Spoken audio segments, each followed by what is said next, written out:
What is up, everyone? Welcome to another episode of Theology on, wait for it, the road. Oh my goodness. We got Nathan Carlson. We also got two lovely ladies in the back as well. We are our friends from CLBI. Yes. All going down some Brooks. Friends from CLBI, yes. So we are going to Brooks, Alberta, to do an episode with the one and the only Gretchen Ronnevik on her book, The Patience of God. Ooh, very exciting. Yeah. So we're doing. This is the second Theology on the Road episode that we are doing. The first one we drove all the way down to up to Valhalla Center. Yes. And now we're driving all the way down to Brooks, Alberta. So, I don't know. Valhalla was like 5.5 hours away from Edmonton. Brooks is like 3.5 away from campus. And also the other direction. We're going to the deep south. Yeah. So, and we have some friends in Brooks who will be hosting us for the weekend, which is very, very nice. So, yeah, we're looking forward to this episode. Gretchen has taught at CLBI a couple years. Yep. Couple years. Can't remember what she taught. I think maybe it was on the Patience of God. Was it on the Patience of God? That's her thing, huh? And she's teaching this next week on Patience of God. Oh, okay. It's also an open class. Oh. There's open classes every once in a while at CLBI. You're able to go drive down to camera, stay on campus at the school, and just enjoy living like a student for a week and being taught by one of our instructors. And Gretchen is that instructor next week, so if you are seeing this before the 1st of March, you could probably still enroll and go down to CLBI for a week. You probably aren't seeing this before the 1st of March. But if you are, check it out. It's fun. Okay, so we're like what, like an hour into our trip? A little over, hour and a half. I've got like 2 hours to go, so we will catch up with you guys when we arrive in Brooks. Hello, everybody. We're here in snowy, cold Brooks, Alberta, at Trinity Lutheran Church. We should have probably stood in front of the sign, but we didn't. You pan to it? Oh, it's nowhere to be seen. Yeah, but we're just going to do a sound check, and then probably the next thing on this video is going to be the episode. Hope that you enjoy the episode with Gretchen. We made it to Brooks, everyone. We made it. And Christina is very happy. Welcome back. Our last session today is in the form of a podcast, and we're excited for this, and we've asked that no one sit in the first 2 rows. Hands up if you've ever been at a podcast before. 2 hands went up out there. Okay. Brand new experience for everyone. So we invite you to knock our socks off. Okay. We'll give you a thumbs up, down, whatever at the end. Yeah. Okay. Some booing and cheering. Perfect. We hand it over to you. Thank you. Yeah, this is brand new for us too. We've been doing podcasting now for about a year, little under a year and a half.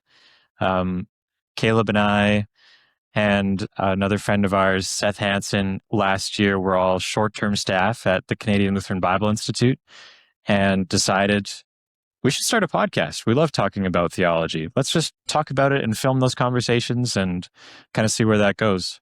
And now we get to talk about it with Gretchen in front of all of you guys, which is pretty cool and a little nerve-wracking. So bear with us as we stumble through our conversation. But yeah, if we're recording, welcome everyone to another episode of Theology on the Rise. I'm Nathan Carlson, one of the hosts. I am Caleb Sherbanuk, your other host. Mike's not on. I am. Hello, test.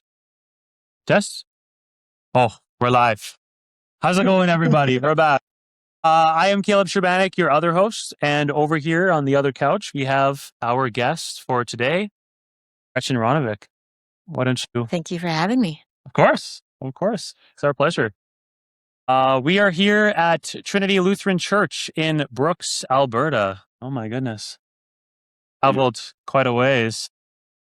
Thank you all for having us. This is fantastic. And thank you for the pens. This pen has been fantastic They're through really this good pens. through this thing. I really like to fidget with my pens all the time. It's a great fidget. And these ones have the little like spinny things on the end of them. Fantastic. Thank you. CLBI, take notes. Take notes. Okay. Yeah. But the purpose of this session is to go a little bit deeper into what we've been talking about already today with the patience of God with Gretchen, and to I guess expand on what this means for all of us going out of here. I'm a framer. I frame houses in Edmonton. Caleb is a Floor installer, tile layer. Just, yeah. So great stuff. we work very regular jobs in the regular world, and we're interested for Gretchen to tell us a little bit about what this means for us, just going forward too, and how we can apply this patience of God into our lives and what that means, which you've already talked about a little bit, but maybe we'll reiterate some of that. Yeah.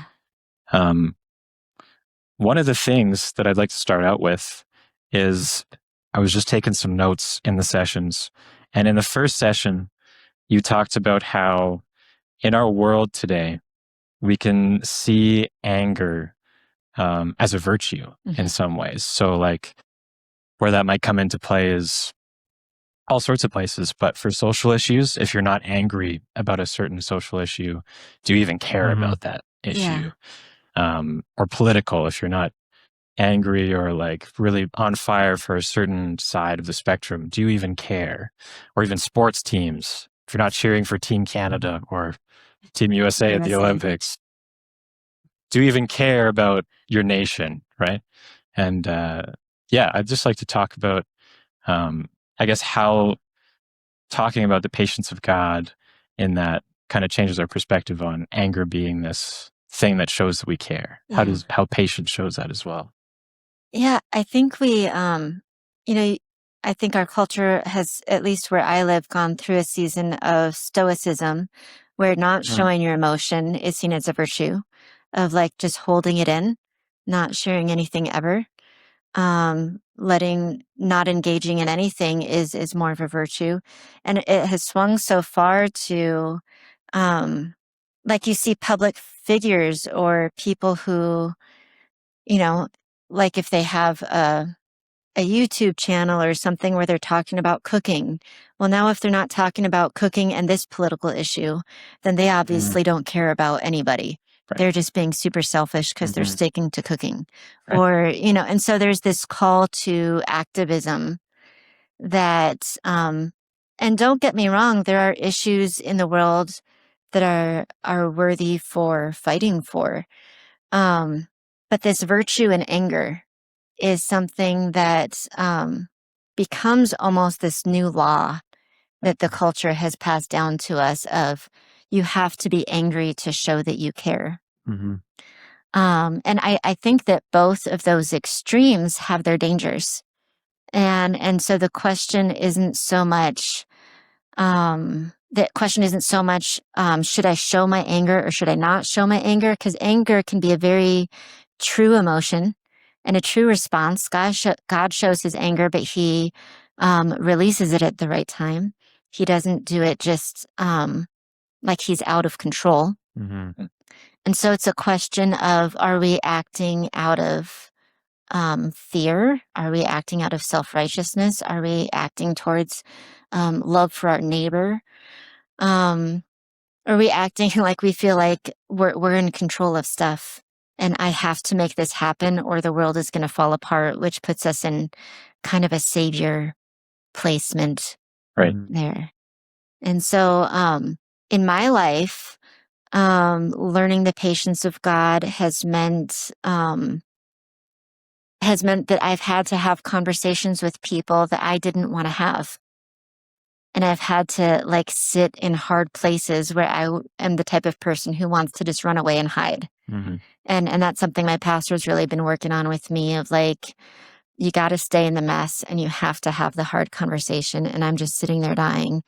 And realizing that for me, that's what being willing to suffer is looking like, is walking in truth that way. Now, anger is sometimes an emotion I feel during that time, sometimes sadness. I mean, emotions are just data to that. But learning to trust Christ as we're walking step by step is relying on his patience rather than something that I'm performing. Of just saying, Lord, help me in this moment to know what to do. Yeah, I like what you said about God's anger being deliberate, not like he's not reactionary where it's like, he's upset at Israel and in that moment decides to just, wipe the slate clean, obliterate, this rebellious people. He's timed with the outpouring of his anger. It's never a reactionary thing, which is so, I mean, to us, that just doesn't, like, we are reactionary people. When something upsets us, we respond to it immediately. And in the heat of the moment, we make mistakes, but God's anger it's well timed and it's deliberate. And we'll go, it's a whole topic, but he's long suffering. He doesn't, it takes a long time to get to that point where he's, expelling his anger, but just that idea too. And, the fact that God is, he doesn't immediately express his anger doesn't suggest that he isn't outraged or he isn't angry about things. Yeah. Right. Which I think doesn't make sense for us, where it's like, we have to act now. This is an injustice. I don't like this. I have to do something right now. And God is like, he's patient for our sake, I think, because if he was to react the way that we do when something doesn't go our way, it would not be good. But it's no less, his wrath is no less, like he does act. Yeah. He does respond, but it's not in a way that we would necessarily always like him to respond in. Yeah. And the purpose of his actions and the purpose of letting go of the anger is to bring people to him. Like if there is something that is stopping someone from coming to him, or stopping his salvation to happen the way he wants it to happen, his anger is for us. It's not. He wants to tear down these idols that we have, I think, and we like our idols. They're very comforting to us, and so I think there's purpose to his anger too. It's not like a release valve for him. Yeah. There's a purpose that is completely in line with his character. Yeah, and this is something that's really I think it hits in our culture today, just because I have talked with people who are like, well, there can't be a God because there is evil in the world, right? Yeah. And it's like, God would do something about it if he cared. yeah, and that's a whole other topic, the problem of evil. Yeah. But I think this patience of God speaks to that a little bit, where it's like, just because anger isn't being poured out doesn't mean that God doesn't care. The patience is also part of that. Yeah. Well, and he desires that all might be saved.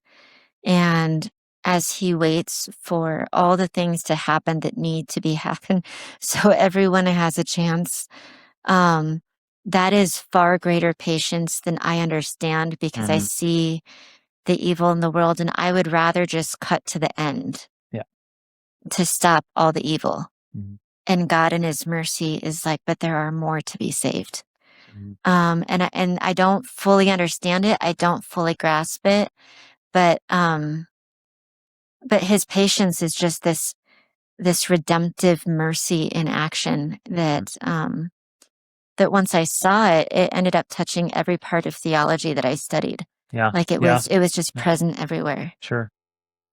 Yeah, it reminds me of at CLBI, we had Eric Sorensen come and teach at one point on the book of Luke.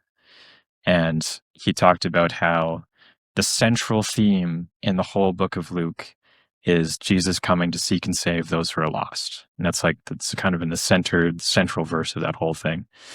And this whole like God just being patient for our sake. And even the verse, I think it's on the screen, the Lord is patient with you, not wanting anyone to perish.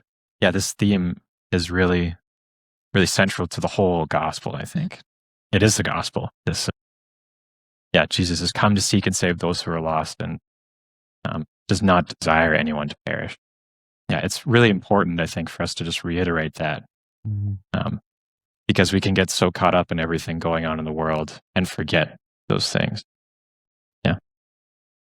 And I think, attending to that, I found that in studying the patience of God, I found myself many times to have no words because it was touching so many things that I'm like, okay, I'm just going to have to sit with this for a while. And I found that the practice of meditating on his patience was like the equivalent of staring at the stars or watching a sunset.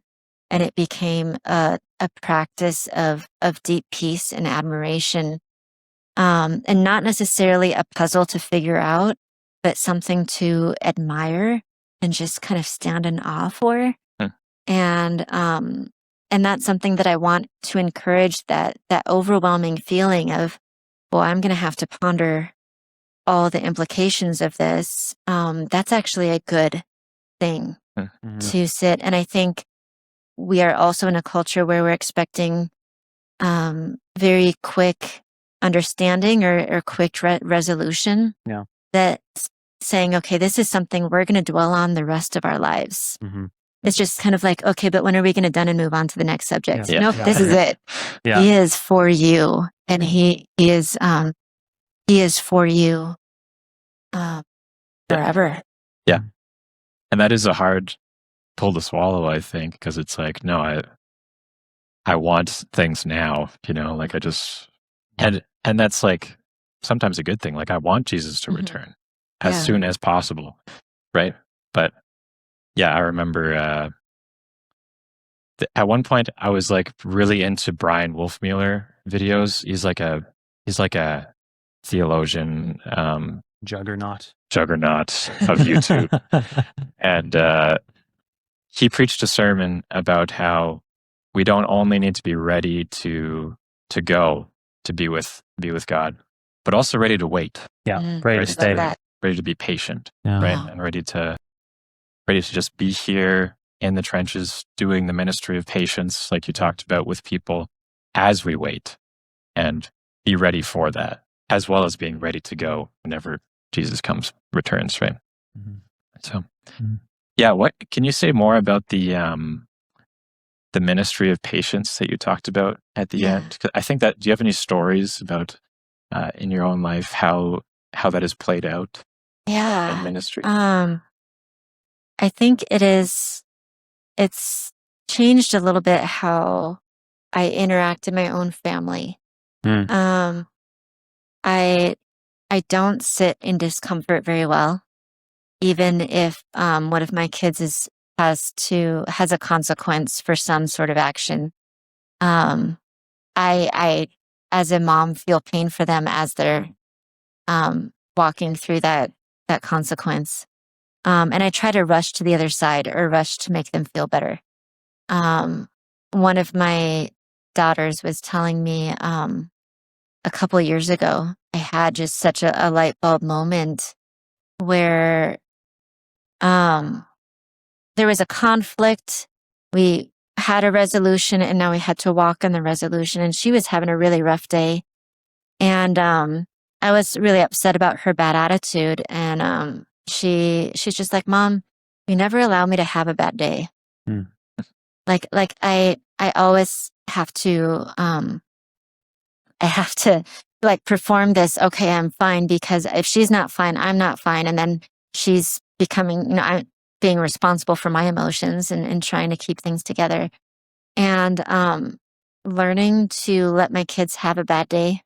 Mhm. Not like I'm just allowing sin to run rampant, but if they're struggling with something, just sit with them in that struggle instead of like pushing them, be like, yeah, you need to be done with this struggle now and move past it. In my own marriage, I think we went several years, if not a couple decades, of me twisting myself into places where I wouldn't cause him discomfort ever, Mm. and realizing that, no, he can handle some stuff, Mm. and I can share things honestly. And I hope that I didn't lose my,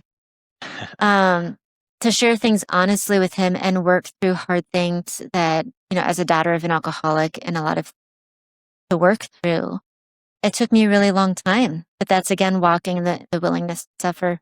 It's changed how I interact in our church a lot, where I think I used to more go around of, I know the right way to do things. And if everyone would just do what I said, then Yeah. everything would be fine. And so it's all messed up because they're not doing the way that I know. And now I think it's more allowing people to work through how to do something Mm. and allowing them that growth time. Sitting with them, I think I've learned how to grieve and lament with people better. Yeah. To be able to sit with someone in their grief instead of rush to make a happy, tidy ending. Right. I've learned to read the passage in Philippians where it says, "Be joyful always." I used to see that more as a command that I had to fulfill. Now I see it more as the tone of God speaking with the same words where he says, "Let there be light." And the word was made manifest, which is a pretty Lutheran way of understanding of the word does the work. When Jesus says, "Be joyful always," that's something that he is going to create in us. And I was telling someone here earlier, the last 3 years, our pastor got leukemia and died. At the same time, his wife had MS and had to be moved into a nursing home when they have, 4 kids who are young adults. And my husband's dad died really suddenly. My alcoholic father, who we had a really rough relationship, died.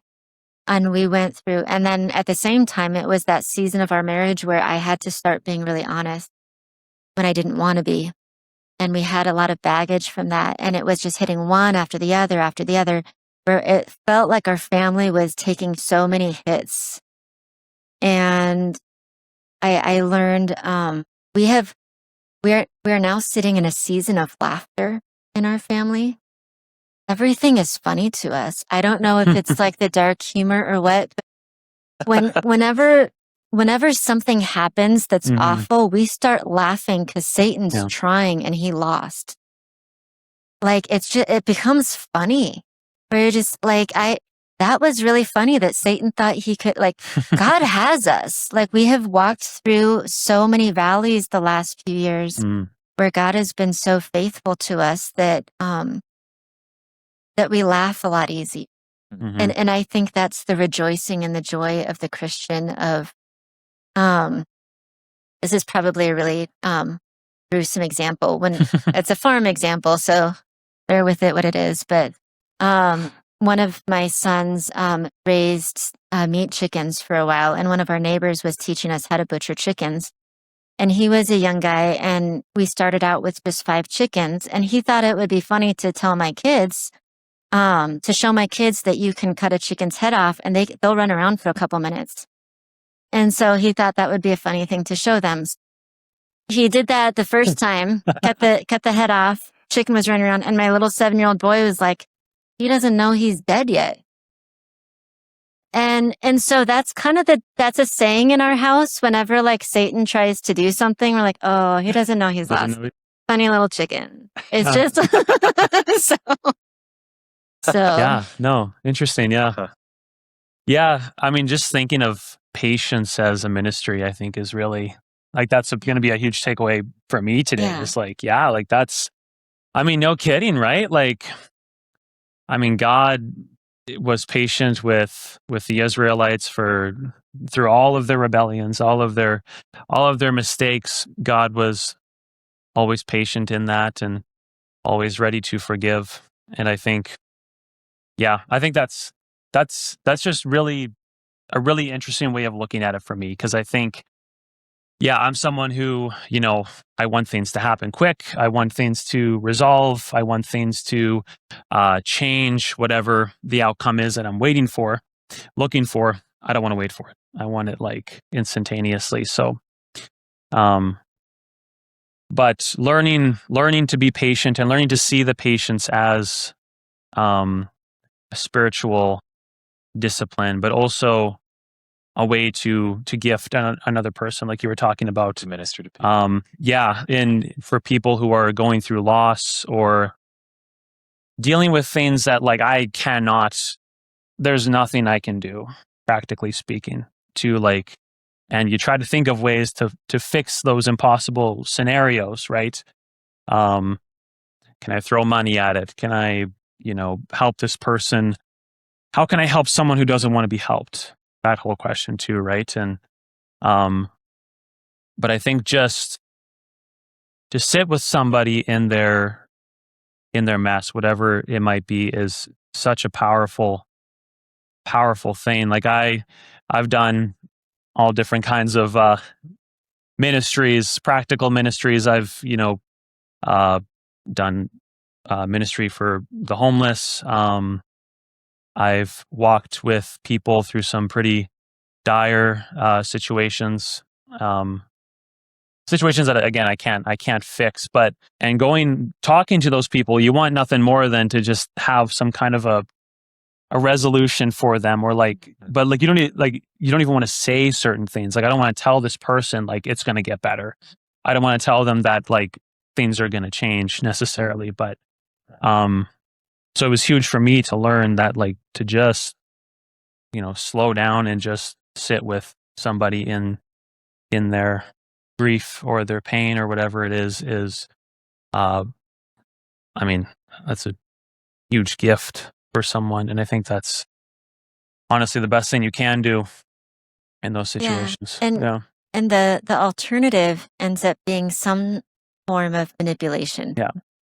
You look at stories of Abraham and Sarah had to wait for the Lord. Yeah. And they're like, okay, but maybe we should be doing this for God. Maybe we can find another way. Maybe we can manipulate this. Maybe, and don't get me wrong, God has given us vocations to do.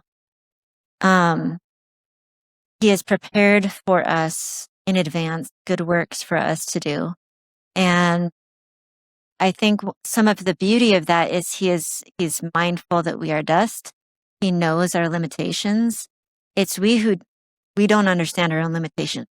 And so we try to rush in and manipulate it because we think that should be something that I need the pain to stop. So we're going to manipulate this to get a quick end. When we are doing our vocations, it will not look like manipulation. It will look more like restoring a wall to what it was and restoring something to what is good. I think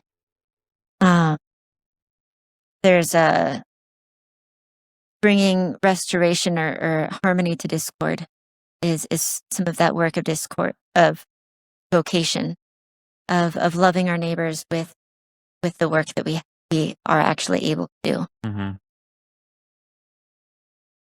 Yeah, and I think that points us back to the cross, right? Like, it points us back to God's restoration of this world and of us, right? Bringing us salvation on the cross. Yeah. Is there a clear gospel note that you would just like to share with people as kind of a wrap up to this weekend? God coming for us in the incarnation, the death and resurrection of Jesus, his greatest act of patience for us on the cross, that is in line with his character. Because you are not too much for God.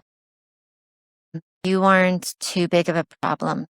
You didn't make him do this. He did it because that's who he is. But to just gaze on the beauty of his character, is to find his love. And Yeah. Mhm. Yeah. Anything else you want to ask Gretchen before we wrap up here? Did we open it to the? Anything else that you guys want to ask Gretchen before we wrap up? Any thoughts? Throw something out there. Do you have any pets? do you have any pets? Not currently. We had a Great Pyrenees dog, a really big white fluffy dog. We had to put down last year. Oh no. And I'm trying to talk my husband into getting a puppy right now. So far, he's not on board, Okay. but we're working on it. It's on its way. Patience. Patience. But living on a farm, we are a grain farm, but we have a lot. We don't keep chickens right now because we don't have a dog to protect the predators, and smart, so yeah. I can't get more chickens until I get a dog. So the dog comes first. The dog is a must. Dog is Yeah. Yeah, the dog is important for sure. Yeah. yeah. Yeah. So As long as it doesn't Soon. eat the chicken. Yes. hopefully soon. Thank you for joining us this episode. Thank you, Trinity, for having us here this weekend. It's been fantastic. Thanks for listening to us chat for a little while. And for those that are watching this later, and maybe those here, we'll see you in the next episode. Thank you, Gretchen. What is up, theologians? Welcome back to the final vlog of this episode of Theology on the Road. We just did our episode with Gretchen. I hope that you enjoyed it. It was really great to listen to all of her talks and be with this church. Really fascinating. Our names are randomly. Our names are on the sign. That's insane, actually. Yeah. Surreal what we saw. That doesn't feel right, actually. My name should be on Facebook, not on a sign, a physical, real world sign. So anyway, we hope you enjoyed the episode. We're going to drive back to our homes now. See you later. Catch you later, guys. Hey guys, thanks for watching this episode of Theology on the Rise. Please leave a like, subscribe to the channel. It's a great way to support us. Leave a comment down below. I just wanted to give a quick shout out to the CALC, the Canadian Association of Lutheran Churches, for sponsoring this episode. If you'd like to know more about the CALC, you can go to their website, calc.ca, to find out more about the Association of Lutheran Churches in Canada and to find a church close to you. Thanks, guys. We'll see you in the next one. Oh, it's a video. What's up?